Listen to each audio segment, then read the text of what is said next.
प्रेमाने बोला धन निरंकारजी एवं रामकृष्ण हरी.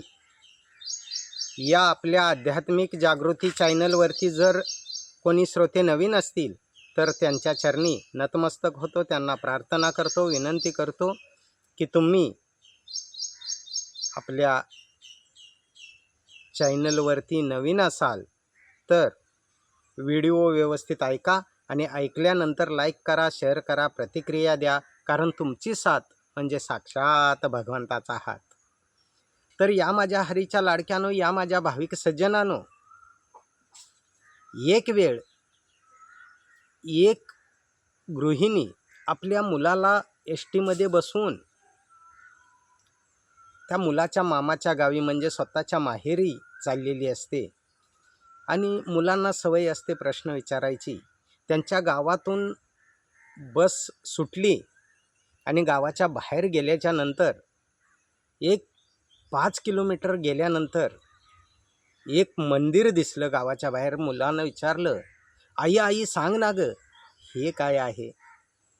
तेव्हा आई म्हणाली की बाळा, हे मंदिर आहे, इथे हिंदू लोक जाऊन प्रार्थना करतात. त्याच्यानंतर पुढे गेल्यानंतर एक 4 किलोमीटर गेले, पुन्हा त्या मुलाला एक मस्जिद दिसलं. तेव्हा तो मुलगा म्हणतो की आई, ते मंदिर होतं, मग हे काय आहे? तेव्हा आई म्हणते, इथे आपले मुस्लिम बांधव जातात नमाज पढण्यासाठी, प्रार्थना करण्यासाठी, त्यांचं हे मस्जिद आहे. त्याच्यानंतर पुढे गेल्यानंतर एक छोटंसं गाव येतं आणि ते गाव पास केलं की त्या मुलाला एक डिझाईनचं असं सुंदर मंदिर दिसतं. तेव्हा त्या मुलानं विचारलं की आई, मंदिर पाहिलं, मस्जिद पाहिलं, हे मंदिरासारखंच आहे पण डिझाईन केलेलं छान आहे, हे काय आहे? तेव्हा आई म्हणते की बाळा, हे चर्च आहे, जिथे ख्रिश्चन बांधव आपले जातात आणि स्प्रे करतात, प्रार्थना करतात, त्यांचं ते मंदिर आहे. त्याच्यानंतर गावाच्या बाहेर जाताना एक बुद्ध विहार दिसलं. तेव्हा मुलगा म्हणतो की आई, हे काय आहे नवीनच? तेव्हा आई म्हणते, इथे आपले बुद्ध बांधव आहेत, ते जाऊन प्रार्थना करतात, त्यांचं ते मंदिर आहे. आता पूर्ण गावाच्या बाहेर गेल्यानंतर भव्य दिव्य असं एक निरंकारी सत्संग भवन दिसतं. दिसल्याच्या नंतर मुलाला ते समजत नाही आहे. मुलगा आईला म्हणतो की आई, हिंदू जिथे जातो ते मंदिर तू मला सांगितलंस, मुस्लिम बांधव जातात ते मस्जिद दाखवलं, ख्रिश्चन जातात ते चर्च दाखवलं, आणि आता हे कोणतं मंदिर आहे? तेव्हा आई म्हणते की इथे हिंदू, मुस्लिम, शीख, ईसाई हम सब है बाही बाही म्हणत सगळेच या मंदिरात जातात, कारण हे निरंकारी सत्संग भवन आहे. इथे ना हिंदू, मुस्लिम, शीख, ईसाई असा कोणी जात नाही आहे. इथे केवळ माणूस जातो आणि माणूस जाणारं जगातलं एकमेव मंदिर म्हणजे निरंकारी सत्संग भवन, ते हे आहे, ते हे आहे.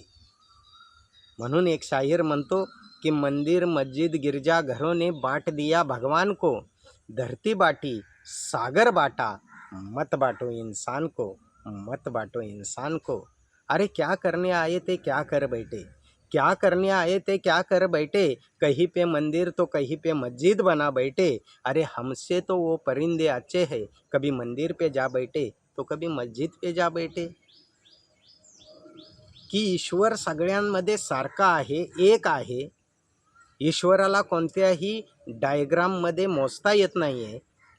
परमात्म्याचा अंश आत्मा हा काळा नाही, गोरा नाही, उच्च नाही, नीच नाही, काहीच नाही. तो निर्लेप आहे आणि निर्लेप परमात्म्याशी जर त्या आत्म्याचं मिलन झालं, आत्मा आत्मज्ञानानं, आत्मबोधानं, आत्मदर्शनानं, आत्मानुभूतीनं जर जोडला गेला, तर आम्हाला कळेल की बाबा हे जे भुवन आहे ना, सत्संग भुवन, ते एवढं पवित्र आहे की जिथे त्या भगवंताचं गुणगान गायलं जातं.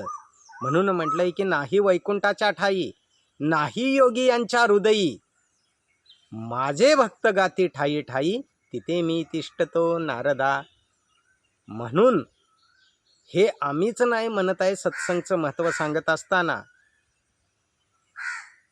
ज्ञानेश्वर माऊली सुद्धा म्हणाल्या की ज्ञानदेव सांगे दृष्टांताची मात, साधूचे संगती तरणोपाय.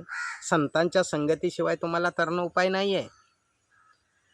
किंवा संतांच्या संगती मनोमार्ग गती, अकळावा श्रीपती येणे पंते. जो लोकांमध्ये भ्रम आहे ना, तो त्या जातीचा, हा या जातीचा, तो त्या जातीचा. अहो जेव्हा जन्माला घातलं ना, जन्माला त्यावेळेला प्रत्येकाच्या कपाळावरती एकच निशाणी होती, तो म्हणजे माणूस. आणि तीच शिकवण देत असताना त्या निरंकारी सत्संग भुवनमध्ये शिकवण दिली जाते की धर्म करा हा मानवतेचा, सर्वांवरती प्रेम करा, आहोत आपण मानव सारे, अहो मानवासारखा व्यवहार करा.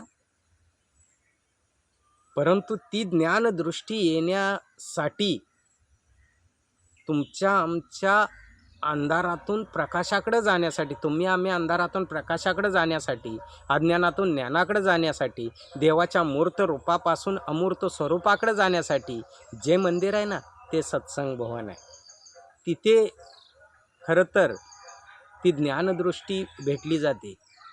तिथे तो ज्ञानाचा बोध, ज्ञानाचा इशारा, ज्ञानाचं वर्म समजलं जातं. ते मंदिर असं आहे की खऱ्या अर्थानं देह देवाचे मंदिर, आता आत्मा परमेश्वर, जशी दुधामध्ये साखर, तैसा देहात हो ईश्वर, हे समजावून सांगणारं मंदिर म्हणजे निरंकारी सत्संग भवन. तर या माझ्या हरीच्या लाडक्यानो, या माझ्या भाविक सज्जनानो, या श्रद्धेचा नमस्कार करा आणि खऱ्या अर्थानं ईश्वराला जाणून घेऊन मी कोण आहे, कुठून आलो, कशासाठी आलो आणि मला नेमकं कुठं जायचं आहे, ही गोष्ट जर समजून घ्यायची असेल तर त्या भुवनमध्ये या आणि एक गीत नक्की ऐका. ना हिंदू ना सिख ईसाई, ना हम मुसलमान है, मानवता है धर्म हमारा, हम केवल इंसान है. म्हणून जाता जाता एक गोष्ट नोट करून ठेवा कि रोटी का कोई धर्म नहीं होता, पानी की कोई जात नहीं होती, जहाँ इंसानियत जिंदा है वहाँ मजहब की कोई बात नहीं होती. कहीं पे धर्म बनते हैं, कहीं पे ईमान बनते हैं, कहीं पे हिंदू तो कहीं मुसलमान बनते हैं.